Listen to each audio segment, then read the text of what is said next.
سبق نمبر 145 سورۃ الانفال کا رکوع نمبر 2 آیت نمبر 11 تا 19۔ قرآن مجید کی تلاوت حرفی لفظی اور با محاورہ ترجمہ بما تشریح حافظ محمد قاسم خان کی آواز میں۔ بسم اللہ الرحمن الرحیم اذ یغشیکم النعاس امنة منه وینزل علیکم من السماء ماء لیطہرکم به ويذهب عنكم رجز الشيطان وليربط على قلوبكم ويثبت به الأقدام۔ اذ جب یغشیکم ڈال دی اس نے تم پر النعاسا اونگ امانتاً سکون والی منہ اپنے سے وینزل اور اتارا اس نے علیکم تم پر من السماء آسمان سے ماءً پانی لیطہرکم تاکہ پاک کر دے وہ تمہیں بھی ساتھ اس کے ویذہب اور دور کر دے وہ عنکم تم سے رجز الشیطانی نجاست شیطان کی ولیربط اور تاکہ مضبوطی ڈال دے وہ علی قلوبکم تمہارے دلوں پر ویثبت اور جما دے وہ بھی ساتھ اس کے الاقدام قدموں کو۔ پوری آیت۔ جب اس نے تم پر اپنی طرف سے سکون والی اونگ ڈال دی اور تم پر آسمان سے اس نے پانی اتارا تاکہ اس سے وہ تمہیں پاک کر دے اور تم سے وہ شیطان کی نجاست کو دور کر دے اور تمہارے دلوں کو مضبوط کر دے اور اس سے تمہارے قدم جما دے۔ اذ یوحی ربک الی الملائکۃ انی معکم فثبتوا الذین آمنوا سألقي في قلوب الذين كفروا الرعب فاضربوا فوق الأعناق واضربوا منهم كل بنان۔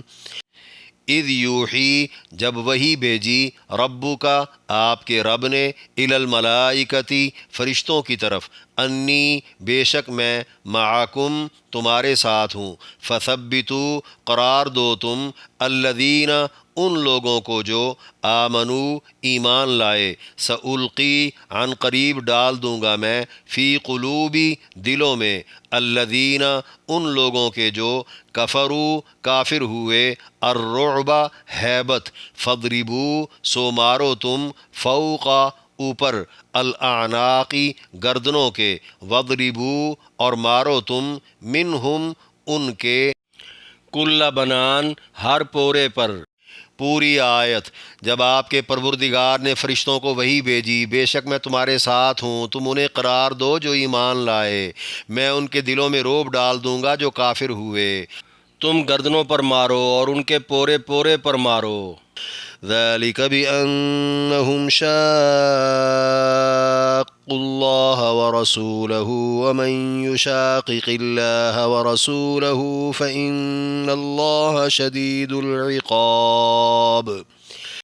ذالک یہ بأنہم اس لیے کہ وہ شاق اللہ و رسولہ مخالف ہوئے اللہ اور اس کے رسول کے ومن اور جو کوئی یشاقق اللہ و رسولہ مخالفت کرے گا اللہ اور اس کے رسول کی فإن اللہ تو بے شک اللہ شدید العقاب سخت عذاب والا ہے۔ پوری آیت۔ یہ اس لیے کہ وہ اللہ اور اس کے رسول کے مخالف تھے اور جو کوئی اللہ اور اس کے رسول کی مخالفت کرے گا تو بے شک اللہ سخت عذاب والا ہے۔ ذَلِكُمْ فَذُوقُوهُ وَأَنَّ لِلْكَافِرِينَ عَذَابَ النَّارِ۔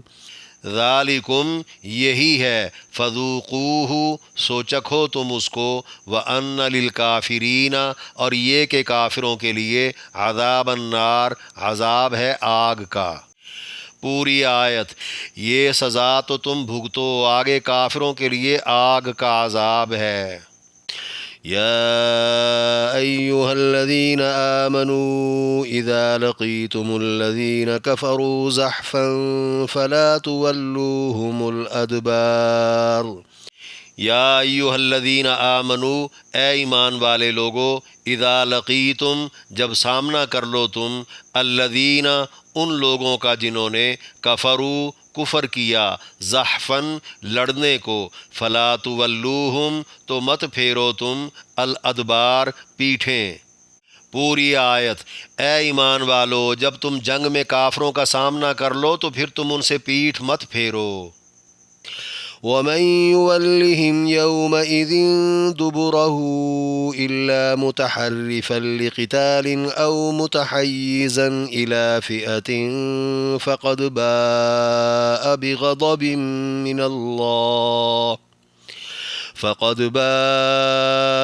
بغضب من الله ومأواه جهنم وبئس المصير۔ ومن اور جو کوئی یولہم پھیرے گا ان سے، یومئذ اس دن، دبرہ پیٹھ اپنی، الا مگر، متحرفن گھات لگاتا ہوا، لقتال قتال کے لیے، او یا متحیزن ملتا ہوا، الی فئۃ جماعت کی طرف، فقد باء تو یقیناً لوٹا وہ، بغضب ساتھ غصے کے، من اللہ اللہ سے، ومأواہ جہنم اور ٹھکانہ اس کا جہنم ہے، وبئس اور بری ہے، المصیر پلٹنے کی جگہ۔ پوری آیت: اور جو کوئی اس دن اپنی پیٹھ ان سے پھیرے گا، ماں سوائے لڑائی کے لیے چکمہ دینے کے یا جماعت سے جا ملنے کے، تو یقیناً وہ اللہ کا غضب لے کر لوٹا، اور اس کا ٹھکانہ جہنم ہے جو پلٹنے کی بری جگہ ہے۔ فَلَمْ تَقْتُلُوهُمْ وَلَكِنَّ اللَّهَ قَتَلَهُمْ وَمَا رَمَيْتَ إِذْ رَمَيْتَ وَلَكِنَّ اللَّهَ رَمَى وَلِيُبْلِيَ الْمُؤْمِنِينَ مِنْهُ بَلَاءً حَسَنًا إِنَّ اللَّهَ سَمِيعٌ عَلِيمٌ۔ فلم تقتلوہم سو نہیں قتل کیا تم نے ان کو، ولیکن اللہ اور لیکن اللہ نے ہی، قتلہم قتل کیا ہے ان کو، وما اور نہیں، رمیتا پھینکی آپ نے، اذ رمیتا جب پھینکی آپ نے، ولیکن اللہ اور لیکن اللہ نے ہی، رما پھینکی، ولیبلی اور تاکہ امتحان لے وہ، المؤمنین مومنوں کا، منہ اپنی طرف سے، بلاءً امتحان، حسناً اچھا، ان اللہ بے شک اللہ، سمیع علیم سننے والا جاننے والا ہے۔ پوری آیت: سو تم نے انہیں قتل نہیں کیا بلکہ اللہ نے ہی انہیں قتل کیا ہے، اور آپ نے مٹی نہیں پھینکی جس وقت آپ نے پھینکی بلکہ اللہ نے ہی پھینکی ہے، اور تاکہ وہ مومنوں کو آزما کر اپنی طرف سے خوب احسان کر دے، بے شک اللہ ہی سننے جاننے والا ہے۔ ذالکم وان اللہ موہن کید الکافرین۔ ذالکم یہ تو ہوا، وَأَنَّ اللَّهَ اور یہ کہ اللہ، موہن کمزور کرنے والا ہے، کید الکافرین تدبیر کافروں کی۔ پوری آیت: یہ تو ہو چکا اور یہ بھی کہ اللہ کافروں کی تدبیر کو کمزور کرنے والا ہے۔ ان تستفتحوا فقد جاءكم الفتح وان تنتهوا فهو خير لكم وان تعودوا نعد ولن تغني عنكم فئتكم شيئا ولو كثرت وان الله مع المؤمنين۔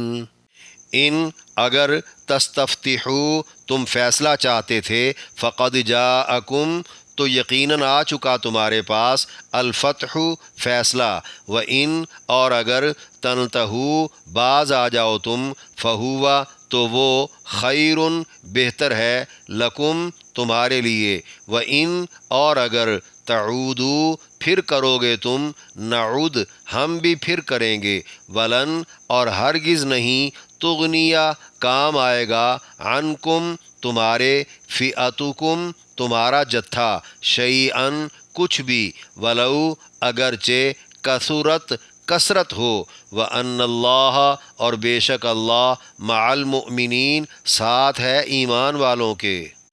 پوری آیت۔ اگر تم فیصلہ چاہتے تھے تو تمہارے پاس فیصلہ آ چکا ہے، اور اگر تم باز آ جاؤ تو تمہارے لیے بہتر ہے، اور اگر تم پھر یہی کرو گے تو ہم بھی پھر یہی کریں گے، اور تمہارا جتھا تمہارے ذرا بھی کام نہیں آئے گا اگرچہ زیادہ ہو، اور بے شک اللہ مومنوں کے ساتھ ہے۔ سورۃ الانفال کے دوسرے رکوع میں درج 9 آیات کی تشریح۔ آیت نمبر 11، اذ یغشیکم النعاس امنتاً سے ویثبت بہ الاقدام تک، فرمایا جب اس نے تم پر اپنی طرف سے سکون والی اونگ ڈال دی اور تم پر آسمان سے اس نے پانی اتارا تاکہ اس سے وہ تمہیں پاک کر دے اور تم سے وہ شیطان کی نجاست کو دور کر دے اور تمہارے دلوں کو مضبوط کر دے اور اس سے تمہارے قدم جما دے۔ یعنی یاد کیا جائے میدان بدر میں جب خدا نے فرشتے بھیجنے کے علاوہ بھی کئی طرح سے مسلمانوں کی مدد کی۔ مسلمان ہر لحاظ سے گھبرائے ہوئے تھے، تعداد 3 گنا کم تھی، نہ ہتھیار تھے نہ ہی تیاری تھی۔ دشمن پہلے پہنچ کر پکی زمین اور پانی کے ذخائر پر قبضہ کر چکا تھا، اور مسلمانوں کو نشیب میں ریتلی زمین پر پڑاؤ کرنا پڑا تھا جہاں پانی کی بوند تک نہ تھی۔ چلتے ہوئے پاؤں ریت میں دھنس جاتے تھے۔ کئی صحابہ غسل کی حاجت میں تھے۔ تیمم کی سہولت ابھی نازل نہ ہوئی تھی، بنا وضو کے ہی عبادات ہو رہی تھیں۔ پیاس الگ سے تنگ کر رہی تھی، اوپر سے لعین شیطان برے برے وسوسے ڈال رہا تھا کہ اللہ اگر ساتھ ہوتا تو حالات اس قدر پریشان کن نہ ہوتے۔ یہ سوچ سوچ کر دل اڑتے اور قدم لڑکتے جا رہے تھے۔ یکا یک زوردار می برسا، ریتلی زمین جم گئی اور پکی زمین کیچڑ میں تبدیل ہو گئی۔ وافر مقدار میں پانی ذخیرہ ہو گیا۔ سب نے غسل کر لیا۔ انسانوں اور جانوروں نے خوب پیاس بجھائی۔ شیطانی وسوسوں اور نجاستوں سے پاکی بھی حاصل ہو گئی۔ اس کے بعد بعض روایات کے مطابق لڑائی سے قبل رات میں اور بعض کے نزدیک عین لڑائی کے دوران سکون کے لیے وقفے وقفے سے مسلمانوں پر اونگ طاری کی گئی، ورنہ پریشانی میں تو آئی نیندیں بھی ہوا ہو جاتی ہیں، لیکن اس اونگ میں غفلت نہ تھی کہ دشمن فائدہ اٹھاتا، اور کمال درجے کی تسکین بھی تھی جس نے سارے غم غلط کر دیے، دلوں کو حد درجہ مضبوط کر دیا اور پاؤں جما دیے۔ اس سے مراد بارش کے سبب ریگستان میں پاؤں جما دینا بھی ہو سکتا ہے اور ثابت قدمی یعنی بہادری عطا کر دینا بھی ہو سکتا ہے۔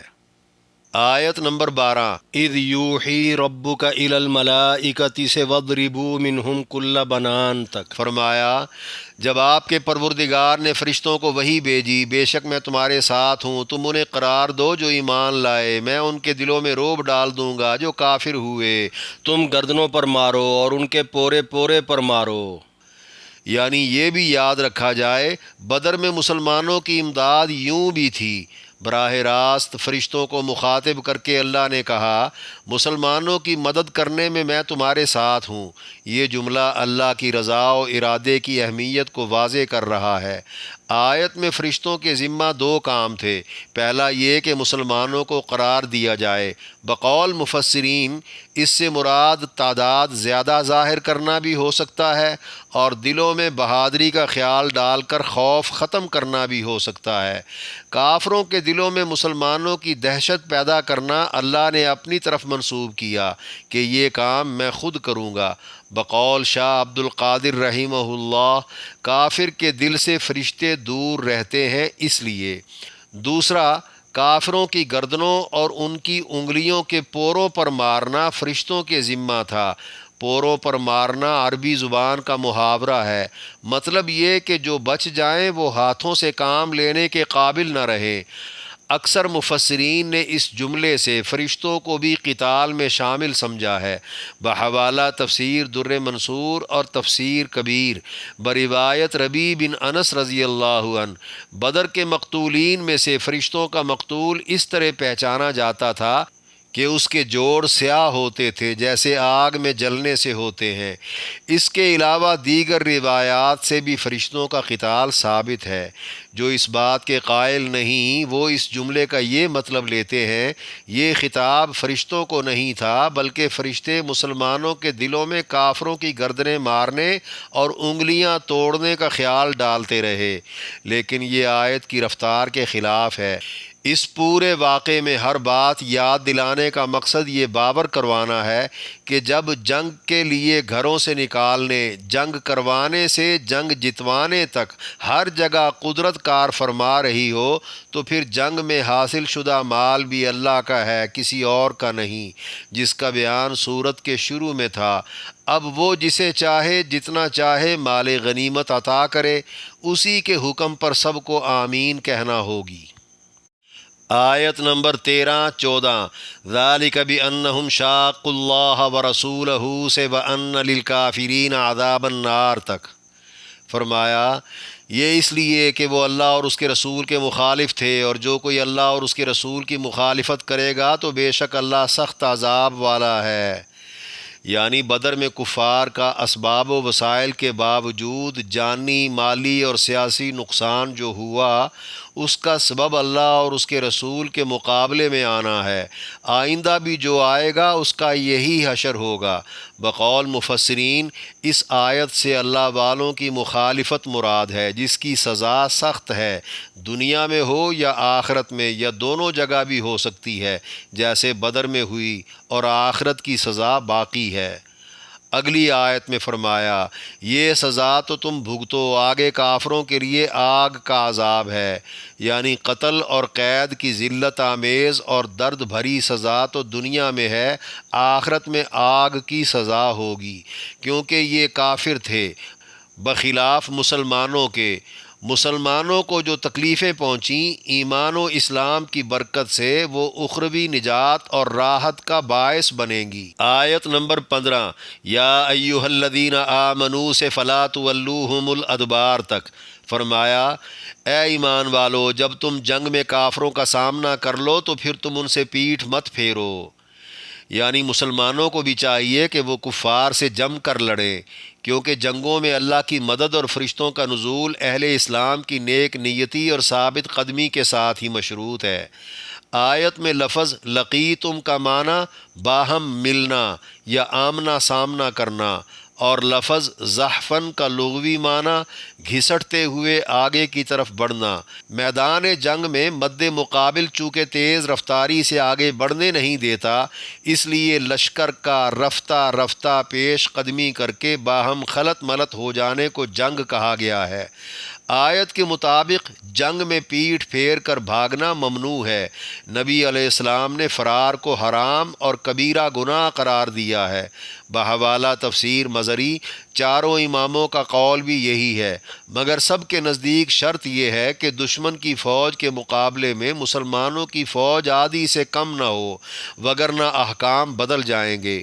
مجاہدین کی گنتی کے باقی احکام اسی صورت کی آیت نمبر 65 اور 66 میں بیان ہوں گے۔ بحوالہ تفسیر عثمانی دشمن فوج کی تعداد دگنی بھی ہو تب بھی فقہا نے بھاگنے کی اجازت نہیں دی۔ احادیث کی روح سے تعداد اور فرار کی دیگر صورتوں کے مزید مسائل فقہ کی معتبر کتابوں میں دیکھ لیے جائیں، یہاں ان کی گنجائش نہیں۔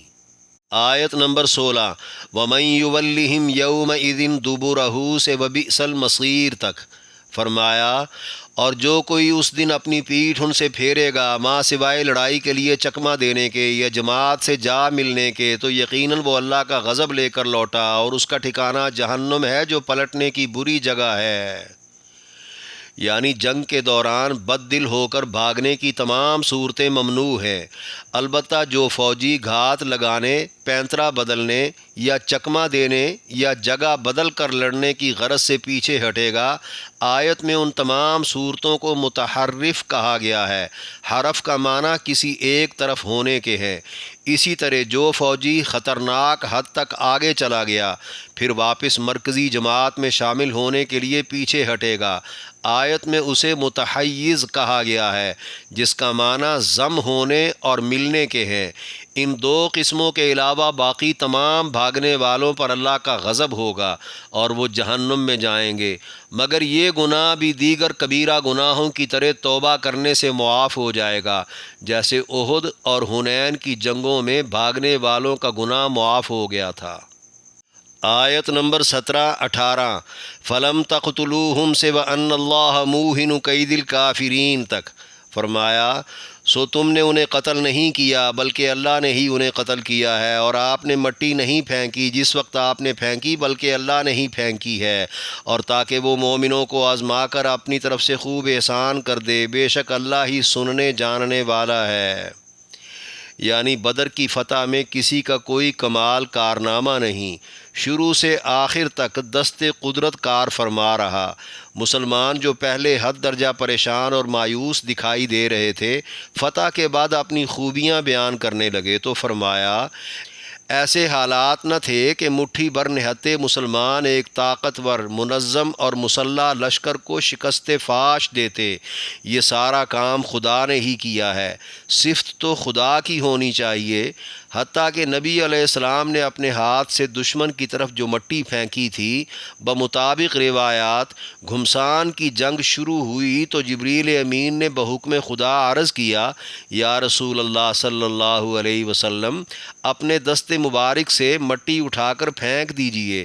ایسا کرنا تھا کہ خدا نے وہ مٹی دشمن لشکر کے ہر فرد کی آنکھوں تک پہنچا دی۔ اس کے ساتھ ہی مسلمانوں نے دھاوا بول دیا، آنکھیں مسلتے ہوئے دشمن میں بھگدڑ مچی اور وہ مغلوب ہو گئے۔ سوال اب یہ ہے کہ اللہ نے ساری جنگ خود کیوں نہ جیت لی؟ اس کا جواب دیا ہے، مسلمانوں پر جو تھوڑی بہت مشقت ڈالی گئی ہے وہ اللہ کی ضرورت نہیں بلکہ مسلمانوں پر محض احسان ہے، یا پھر اللہ مسلمانوں کو اس کا اچھا بدلہ دینا چاہتا ہے، یا یہ مطلب بھی ہو سکتا ہے یہ جو احسانات مسلمانوں پر کیے گئے ہیں یہ بھی ایک امتحان ہے۔ امتحان انعامات دے کر بھی ہوتے ہیں، کون اللہ کا شکر ادا کرتا ہے اور کون اسی کی تعریف و توصیف کرتا ہے، اور آئندہ بھی اسی کا تابع فرمان رہتا ہے۔ یہ یاد رہے، ہر ایک کی باتیں سننے والا اور ہر ایک کی نیت کو جاننے والا خدا ہی تو ہے۔ اگلی آیت میں فرمایا، یہ تو ہو چکا، اور یہ بھی کہ اللہ کافروں کی تدبیر کو کمزور کرنے والا ہے۔ یعنی بدر میں نہتے اور قلیل لوگوں کے ہاتھوں شکست دلوانے کا مقصد ہی یہ تھا کہ کافر یہ جان لیں کہ ان کی تدبیریں اب انہیں کام نہیں دیں گی۔ آیت نمبر 19، ان تستفتحوا سے وَأَنَّ اللَّهَ مَعَ الْمُؤْمِنِينَ تک فرمایا، اگر تم فیصلہ چاہتے تھے تو تمہارے پاس فیصلہ آ چکا ہے، اور اگر تم باز آ جاؤ تو تمہارے لیے بہتر ہے، اور اگر تم پھر یہی کرو گے تو ہم بھی پھر یہی کریں گے، اور تمہارا جتھا تمہارے ذرا بھی کام نہیں آئے گا اگرچہ زیادہ ہو، اور بے شک اللہ مومنوں کے ساتھ ہے۔ یعنی بدر کی فتح مسلمانوں کے نام کر کے اللہ نے وہی فیصلہ دیا ہے جس کا تقاضا کافروں نے خود کیا تھا۔ فیصلے کے مطابق اب کافروں کو کفر سے یا اسلام دشمنی سے یا پھر مسلمانوں کے ساتھ محاذ آرائی سے باز آ جانا چاہیے، یہی کافروں کے حق میں بہتر ہے۔ خدا کے اس فیصلے کا دوسرا حصہ یہ ہے کہ کافروں نے آئندہ اگر اپنی یہ روش ترک نہ کی تو ان کے ساتھ پھر وہی ہوگا جو بدر میں ہوا۔ انہیں افراد کی بما وسائل کے کثرت بالکل بھی فائدہ نہ دے گی، کیونکہ اللہ مومنوں کے ساتھ ہے۔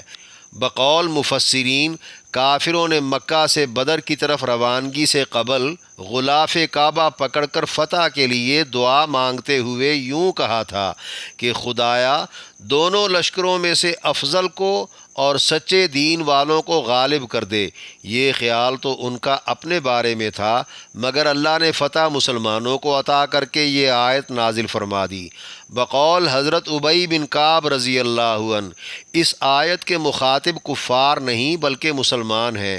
ان کے نزدیک اس کی تفسیر یوں ہوگی، مسلمانوں نے فتح مانگی تو اللہ نے عطا کر دی، مسلمان اگر آئندہ بھی سستی سے باز رہے تو یہ ان کے لیے بہتر ہوگا، آگے بھی اللہ فتح دیتا رہے گا، ورنہ اللہ دشمن کو مسلط کر دے گا۔